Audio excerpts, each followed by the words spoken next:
Hello friends, welcome to trade to spend. Nifty के weekly analysis के एक और वीडियो में आपका स्वागत है। आप सभी को रक्षाबंधन की हार्दिक शुभकामनाएं। पिछले 6 हफ्ते से लगातार निफ्टी फॉल दिखा रहा है और ये फॉल निफ्टी ने करीब 12 साल बाद दिखाई है। और भारत और यूएस के बीच में जो टैरिफ का डिस्कशन चल रहा है उसका भी कुछ आउटकम आ नहीं रहा है।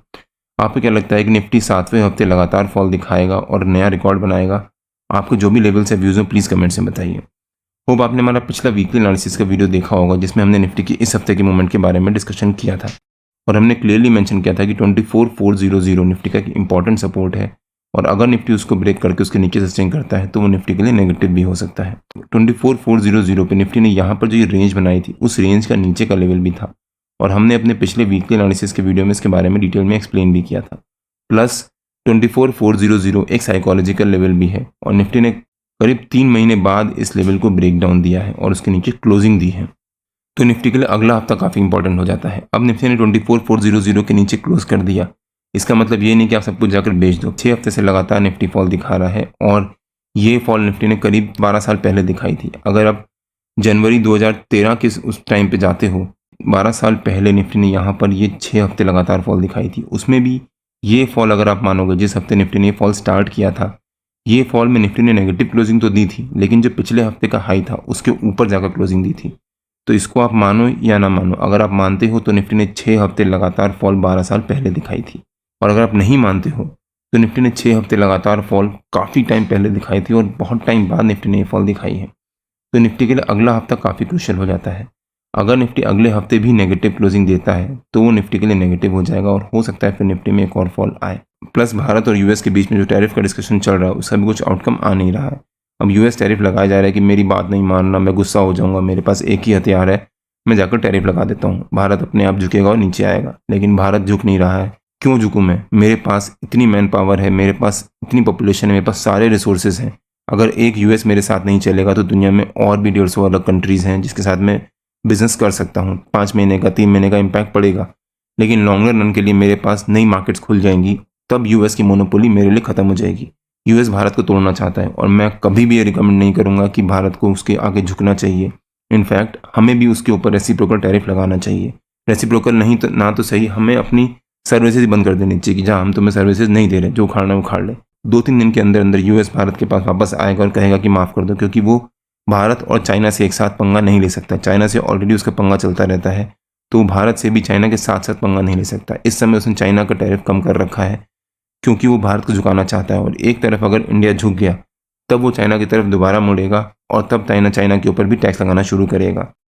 तो मेरे ख्याल से हमारे को यूनाइटेड रहना चाहिए और यूएस के आगे नहीं झुकना चाहिए। आपके इस बारे में क्या विचार हैं प्लीज़ कमेंट से बताइए। और यूएस और रशिया के बीच में भी अब 14 को मीटिंग होने वाली है, उसका क्या आउटकम होगा उसके ऊपर भी मार्केट रिएक्ट कर सकती है और हो सकता है इस हफ्ते मार्केट उसका वेट करे। जो भी आउटकम आएगा उसके बेसिस से मार्केट की आगे की मूवमेंट रह सकती है और वो भी मूवमेंट सिर्फ 1-2 दिन की होगी, 3 दिन की होगी, उसके बाद मार्केट वापस अपनी ऊपर की जर्नी स्टार्ट कर सकती है। जो ये फॉल आ रहा है पर बहुत सारे रीजंस हो सकते हैं। एक कि जो अब नए लोग हैं जो एंट्री करना चाहते हैं वो इस डर से एंट्री नहीं कर पा रहे हैं बिकॉज मार्केट ऑलरेडी फॉल दिखा रही है। एफआईआईस पैसा ऑलरेडी खींच रहे हैं धीरे धीरे, लेकिन कब तक खींचेंगे? बकरे की माँ कब तक खैर मनाएगी? वो भी वापस आएंगे। इंडिया को इस समय कोई भी अवॉइड नहीं कर सकता है।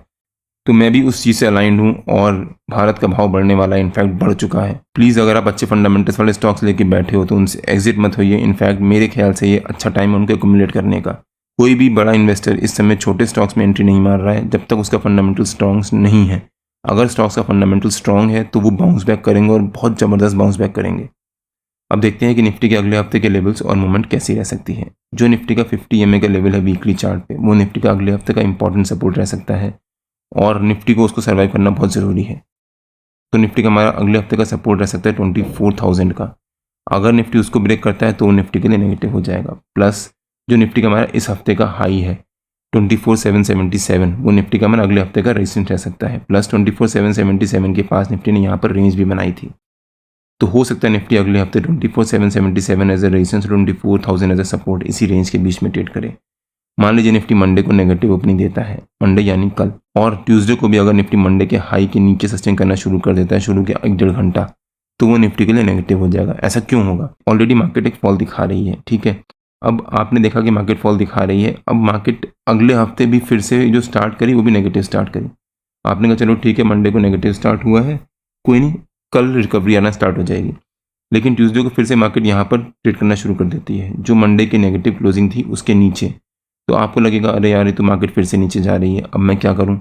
अब थोड़ी देर तो होल्ड करोगे, यहाँ पर ऑलरेडी फॉल दिखाया था आपने, यहाँ पर थोड़ा तो होल्ड कर लिया, लेकिन फिर जब नीचे दोबारा सस्टेन करने जा रही है ट्यूसडे को, तब आप वहाँ पर डरना शुरू होगे।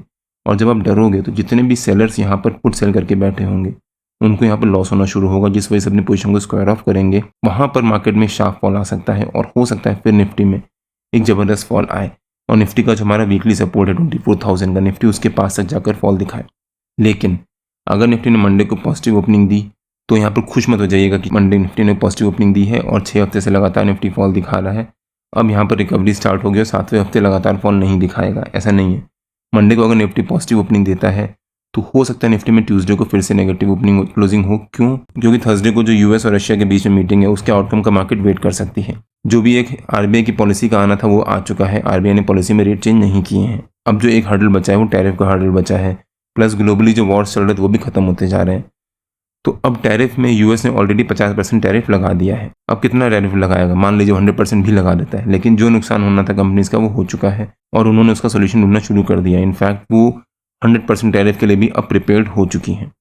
तो अगर निफ्टी मंडे को पॉजिटिव क्लोजिंग देता है तो खुश मत होइएगा ट्यूसडे का, और उसके बाद इस हफ्ते का वेट करिएगा। हो सकता है निफ्टी में इस हफ्ते ऊपर नीचे ऐसे ही मूवमेंट रहे और फाइनली पूरा हफ्ता निफ्टी इसी रेंज के बीच में flat closing he they they. But Nifty को इस हफ्ते ग्रीन क्लोजिंग देना जरूरी है। आपके इस बारे में क्या विचार है कि निफ्टी के अगले हफ्ते की मूवमेंट कैसी रह सकती है? प्लीज़ कमेंट से बताइए। इस साल हम में से कई लोगों का अप्रेजल, इंक्रीमेंट या फिर प्रमोशन हुआ होगा, तो उस वजह से जो हमारी सैलरी बढ़ती है उस सैलरी का जो एडेड फंड होता है उस फंड्स को हम लोग को किस तरह से इन्वेस्ट करना चाहिए सो दैट हमारे को मैक्सिमम रिटर्न मिले, उसके ऊपर मैंने एक डिटेल वीडियो बनाकर अपलोड किया है। अगर आपने वो वीडियो नहीं देखा है तो उसका लिंक मैंने डिस्क्रिप्शन में डाल दिया है और आपको ऊपर यहाँ पर आई बटन में मिल जाएगा। एक बार आप वो वीडियो जाकर जरूर देखिएगा। उसमें मैंने क्लियरली एक्सप्लेन किया है कि जो एडेड फंड्स आते हैं, मतलब जो इंक्रीज फंड्स हैं, उसको आपको किस तरह से अच्छी तरह से यूज़ कर सकते हो सो दैट आपको वहाँ पर मैक्सिमम रिटर्न मिले। आप उस फंड्स को किस तरह से यूज़ करते हो प्लीज़ कमेंट से बताइए। अब निफ्टी के 15 मिनट के चार्ट पे आ जाते हैं और देखते हैं कि निफ्टी के कल के लेवल्स और मूवमेंट कैसी रह सकती है। होप आपने हमारा फ्राइडे का डेली एनालिसिस का वीडियो देखा होगा जिसमें हमने निफ्टी के लेवल शेयर किए थे और हमने क्लियरली मेंशन किया था कि अगर निफ्टी गैप डाउन ओपनिंग देता है तो वहाँ पर जंप नहीं करेंगे, हम वेट करेंगे निफ्टी को एक रेंज बनाने का या फिर कुछ कंफर्मेशन देने का, और जब निफ्टी कंफर्मेशन देगा तब हम वहाँ पर जाकर बाइंग या सेलिंग करेंगे। निफ्टी ने फ्राइडे को हमारे नो ट्रेडिंग जोन के नीचे के लेवल के पास एक अच्छी गैप डाउन ओपनिंग दी, फिर वहाँ से शार्प फॉल दिखाया और पहली 15 मिनट कैंडल में निफ्टी ने अपने 50 EMA के लेवल को ब्रेक डाउन दिया और उसके नीचे सस्टेन किया। अब एज अ प्रोसेस मैं वहाँ पर जाकर जंप करके बाई नहीं करता, मैं वेट करता हूँ। जब निफ्टी ने यहाँ पर सेकंड 15 मिनट की कैंडल नेगेटिव बनाई, मतलब जो पहली 15 मिनट की कैंडल का लो था उसके नीचे क्लोजिंग दी, मतलब जो निफ्टी ने ये फॉल दिखाया है उस फॉल का निफ्टी ने यहाँ पर कंफर्मेशन दिया कि अब वहाँ पर सेलर्स कंट्रोल करने की कोशिश कर रहे हैं, प्लस मार्केट के सेंटिमेंट्स भी नेगेटिव चल रहे हैं आजकल। तब मैंने जब ये सेकंड 15 मिनट की कैंडल, मतलब जो 9:30 बजे वाली कैंडल क्लोज हुई, तब मैंने अपने प्रीमियम मेंबर्स को शेयर किया था कि मैं 24,600 का कॉल सेल कर रहा हूँ 94 रुपीज़ पे। और जब यहाँ पर हमारी सेलिंग ट्रिगर हुई तब वो धीरे धीरे डिके होते होते 94 रुपीज़ से 58 रुपीज़ तक गया और वहाँ पर हमारे को करीब 30 पॉइंट का बहुत अच्छा प्रॉफिट हुआ। आप यहाँ पे चेक भी कर सकते हैं और इसके बारे में मैंने अपने प्रीमियम मेंबर्स को एडवांस में अपडेट भी किया था। अब आप सोच रहे होंगे कि मैंने 24,600 को क्यों सेल किया था, मैं यहाँ पर एट द मनी का कॉल सेल कर सकता था या फिर पुट बाय भी कर सकता था। बिल्कुल सही, मैं यहाँ पर एट द मनी का कॉल सेल कर सकता था और पुट बाय भी कर सकता था, लेकिन अगर निफ्टी ने यहाँ से रिवर्सल लिया होता तुरंत चांसेस थे, बिकॉज मार्केट में काफ़ी वॉल्टिलिटी और अनसर्टेनिटी बनी हुई है, प्लस जो निफ्टी का एक हैवी वेट है रिलायंस वो भी अपनी पोजीशन को होल्ड कर रहा था और रिकवरी दिखाने की कोशिश कर रहा था। तो अगर हम एट द मनी का कॉल सेल करते तो इमीडिएटली अगर निफ्टी में रिकवरी आती तो वहाँ पर प्रीमियम बड़ी तेज़ी से बढ़ता, बिकॉज उसका डेल्टा भी काफ़ी ज़्यादा होता है एज़ कम्पेयर टू यहाँ पर जो प्रीमियम बढ़ता वो थोड़ा धीरे से बढ़ता। इस वजह से हमने एट द मनी का कॉल सेल नहीं किया था। और हमने पुट बाय क्यों नहीं किया था? हमने पुट बाय इसलिए नहीं किया था बिकॉज निफ्टी यहाँ पर जब फॉल दिखा रहा था, अगर निफ्टी यहाँ से साइडवेज जाता तो यहाँ पर प्रीमियम डिके होने के चांसेस ज़्यादा थे, बिकॉज अगेन जैसा मैंने मेंशन किया कि रिलायंस स्ट्रेंथ शो कर रहा था और उसकी वजह से निफ्टी में इतना बड़ा फॉल नहीं आया। अगर रिलायंस भी नेगेटिव रहता तो हो सकता है निफ्टी में यहीं पर बड़ी तेज़ी से फॉल आ जाता और फिर वही हुआ। अगर हमने यहाँ पुट बाय किया होता तो यहाँ पर प्रीमियम डिके की वजह से हमारे को वहाँ पर लॉस हुआ होता या फिर प्रॉफिट ही ना हुआ होता। फाइनली हमने यहाँ कहीं बीच में जाकर, जब निफ्टी यहाँ पर रेंज बना रहा था, यहाँ कहीं आकर हमने इस रेंज से एग्जिट हो गए होते, क्योंकि हमने पुट या तो डिके ही ना हुआ होता या फिर वहीं पर रुका होता, जिस वजह से हमारे को वहाँ पर प्रॉफिट या लॉस कुछ ना होता है।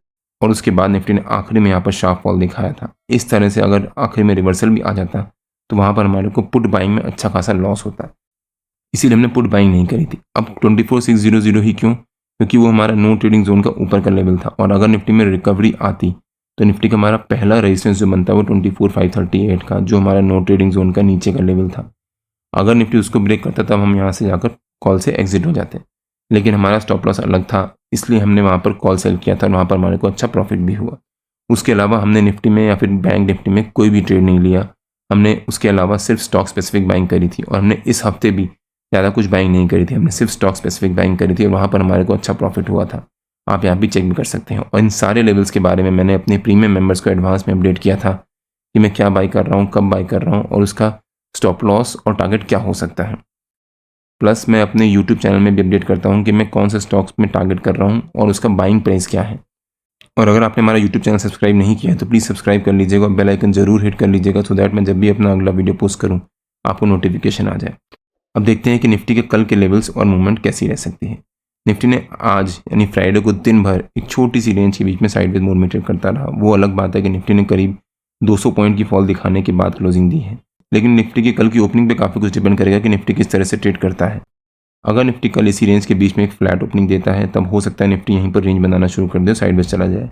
अगर निफ्टी कल एक ह्यूज गैप डाउन ओपनिंग दे देता है तब भी यहाँ पर जंप करके कॉल या पुट कुछ बाय मत कर लीजिएगा, वेट करिएगा, बिकॉज अब जो मार्केट इस हफ्ते वेट करेगी वो यूएस और रशिया के बीच में जो मीटिंग होने वाली है उसका, प्लस पिछले 2 हफ्ते से यूएस ने इंडिया के ऊपर ऑलरेडी टैरिफ लगा रखा है, तो अब भारत भी उसका कुछ जवाब देगा, और किस डायरेक्शन में जवाब देता है, किस तरह से जवाब देता है, किस लेवल का जवाब देता है, उसके ऊपर काफ़ी कुछ डिपेंड करेगा कि यूएस में अब की मार्केट अब किस तरह से रिएक्ट कर सकती है। तो अगर निफ्टी कल एक ह्यूज गैप डाउन ओपनिंग देता है तो यहाँ पर जंप मत करिएगा, वेट करिएगा, हो सकता है उसके बाद निफ्टी में यहाँ से तुरंत रिकवरी आ जाए। वहीं अगर निफ्टी ने कल एक अच्छी खासी गैप अप ओपनिंग दे दी तब भी यहाँ पर खुश मत हो जाइएगा, वेट करिएगा निफ्टी को एक रेंज बनाने का, उस रेंज का ब्रेकआउट या ब्रेकडाउन देने का। जब निफ्टी ब्रेकआउट देगा या फिर ब्रेकडाउन देगा उस डायरेक्शन में फिर निफ्टी में मूवमेंट आएगी। अभी निफ्टी के कल के लेवल्स में शेयर नहीं कर रहा, बिकॉज कल की निफ्टी की ओपनिंग एक अच्छी काफ़ी का इंटरेस्टिंग ओपनिंग हो सकती है। अगर निफ्टी फ्लैट ओपनिंग देगा और पहली 15 मिनट की कैंडल के अराउंड एक रेंज बनाएगा तब हम कॉल और पुट दोनों सेल करेंगे, हो सकता है फिर निफ्टी में एक साइडवेज मूवमेंट रहे। अगर निफ्टी गैप डाउन ओपनिंग देगा, वहाँ सस्टेन कर गया, तब हम यहाँ पर जाकर पुट बाइंग करेंगे। जैसे यहाँ पर निफ्टी ने गैप डाउन ओपनिंग दी फिर सस्टेन कर गया, तब हम यहाँ पर जब पुट बाइंग या फिर कॉल सेलिंग करेंगे और हो सकता है फिर निफ्टी में फॉल आए। वहीं अगर निफ्टी ने कल गैप अप ओपनिंग दे दी तब निफ्टी में काफ़ी इंपॉर्टेंट हो जाएगा, बिकॉज अगर निफ्टी गैप अप ओपनिंग देता है और पहली 15 मिनट की कैंडल के हाई को ब्रेक नहीं कर पाता है तब हम यहाँ पर कॉल सेल कर सकते हैं विद फर्स्ट 15 मिनट्स का high as a stop loss.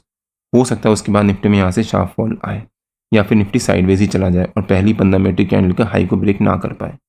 Nifty के जो भी लेवल्स होते हैं वो रेगुलर बेसिस पे मैं अपने फ्री टेलीग्राम चैनल में पोस्ट करता रहता हूँ। अगर आपने मेरा फ्री टेलीग्राम चैनल ज्वाइन नहीं किया है तो उसका लिंक मैंने डिस्क्रिप्शन में डाल दिया है, और आप मेरे को टेलीग्राम में ट्रेड टू स्पेंड नाम से स्मार्ट के भी ज्वाइन कर सकते हैं। अगर आपको वीडियो अच्छा लगा हो तो please like, share and subscribe और बेल आइकन जरूर हिट कर लीजिएगा, सो दैट मैं जब भी अपना अगला वीडियो पोस्ट करूँ आपको नोटिफिकेशन आ जाए। कल मार्केट में मिलते हैं, टिल देन जय श्री राम एंड जय हिंद।